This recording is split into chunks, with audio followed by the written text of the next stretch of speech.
பக்தி யாத்ரா நண்பர்கள் அனைவருக்கும் அன்பார்ந்த வணக்கங்கள். இந்த பதிவில் கோகுலாஷ்டமி பற்றியும் அன்னைக்கு செய்ய வேண்டிய பூஜைக்கான நல்ல நேரத்தை பற்றியும் தான் பார்க்க போகிறோம். அதர்மத்தை அழித்து தர்மத்தை நிலைநிறுத்துறதுக்காக பகவான் விஷ்ணு ஆவணி மாதம் தேய்பிரை அஷ்டமியில், அதுவும் ரோஹிணி நட்சத்திரத்தில் கிருஷ்ண அவதாரம் எடுத்தார். மகாவிஷ்ணு கிருஷ்ண அவதாரம் எடுத்த தினமே கிருஷ்ண ஜெயந்தினும் கோகுலாஷ்டமினும் அழைக்கப்படுது.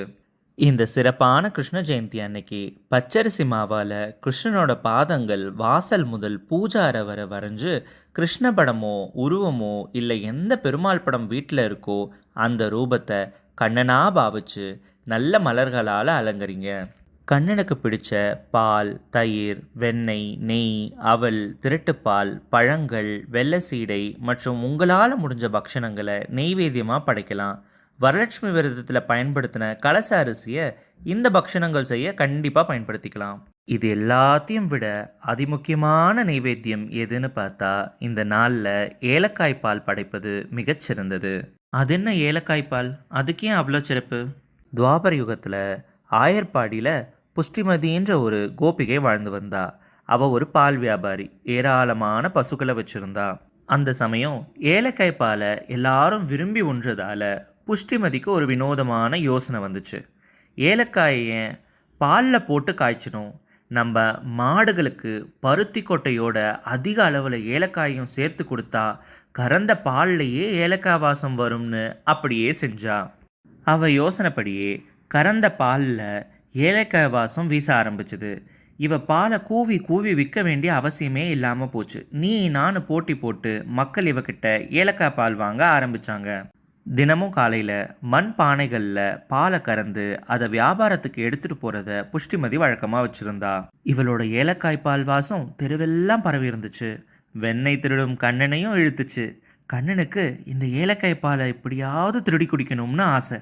பொறுத்திருந்து ஒரு நாள் காலையில் புஷ்டிமதி பாலை கறந்து மண்பானையில் நிரப்பிட்டு வியாபாரத்துக்கு தயாராக போகிற சமயமாக பார்த்து, கையில் ஒரு சின்ன பாத்திரத்தோட அவள் வீட்டுக்குள்ளே சத்தம் போடாமல் கண்ணன் நுழைஞ்சான். கமகமன்னு மூக்க தொலைக்கிற ஏலக்காய் பாலை மொண்டு மொண்டு குடித்தான் கண்ணன். தயாரான புஷ்டிமதி பானைகளை எடுக்க வர சிக்கினான் கல்ல. ஆட்டக்கடிச்சு மாட்டக்கடிச்சு இன்னைக்கு என் வீட்டிலே திருட வந்துட்டியான்னு கோவமா பெரம்ப எடுத்து ஓங்கி கண்ணை முதுகில் விட்டா புஷ்டிமதி. அடுத்த நொடி புஷ்டிமதியோடு சேர்ந்து 7 லோகங்களும் ஐயோ அம்மான்னு அலறிச்சு. அடி விழுந்தது கண்ணனுக்கு இல்லை, அண்ட பிரம்மாண்டங்களில் இருக்க சகல ஜீவராசிகளுக்கும் விழுந்தது.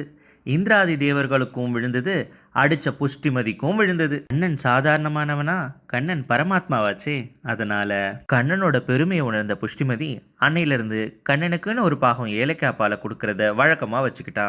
விஸ்வமான இந்த உலகத்தில் எல்லா இடங்கள்லையும் நிறைஞ்சு இருக்கிறதால தான் இறைவனை விஷ்ணுன்னு அழைக்கிறோம். அந்த விஷ்ணு பரமாத்மாவோட அவதாரமான கண்ணபிரானுக்கு நாமும் ஏலக்காய் பால் வச்சு வழிபட்டு அவன் ஆசையை பெறுவோம். அவனை போலவே நம்ம பிள்ளைங்களும் புத்திசாலியாக வர வேண்டிக்குவோம். இப்படி நீங்கள் எந்த நெய்வேத்தியம் படைச்சாலும் அந்த நெய்வேத்தியத்து மேலே துளசி பிரியனான கண்ணபிரானுக்காக ஒரு இலை துளசியாவது வச்சு படைக்கிறது மேலும் சிறப்பு. இப்படி நெய்வேத்தியம் வச்சு தீப தூப ஆரத்தி காட்டி கிருஷ்ணர் அஷ்டோத்திரம், விஷ்ணு சகஸ்ரநாமத்தை பாராயணம் செய்யணும். இந்த வருடம் கிருஷ்ண ஜெயந்தி 26ஆம் தேதி ஆகஸ்ட் மாதம் திங்கக்கிழமையில் வருது. பூஜைக்கான நல்ல நேரம் 26ஆம் தேதி ஆகஸ்ட் மாலை 6 மணிக்கு மேலே, 27ஆம் தேதி ஆகஸ்ட் காலையில் 6 முதல் 7:30 மணி வரை. இந்த கிருஷ்ண ஜெயந்தியை பிருந்தாவனம், மதுரா, கோகுலம், துவாரகை, குருவாயூர், உடுப்பி, பூரி, காஞ்சிபுரம், ஸ்ரீரங்கம்னு எல்லா விஷ்ணு கோயில்கள்லையும் விமர்சையாக கொண்டாடுவாங்க. நம்ம வீட்டு குழந்தைங்களுக்கும் கண்ணன் ராதையை போல அலங்காரம் செஞ்சு நாமும் கொண்டாடுவோம். இப்படி கிருஷ்ண ஜெயந்தி பூஜை செய்ய குழந்தை பாக்கியம் உண்டாகும், வீட்டில் வளம் பெருகும், சகல ஐஸ்வர்யங்களும் கைகூடும். இது போன்ற சுவாரஸ்யமான ஆன்மீக பதிவுகளை தொடர்ந்து கேட்க பக்தி யாத்ரா சேனலை சப்ஸ்கிரைப் பண்ணுங்கள்.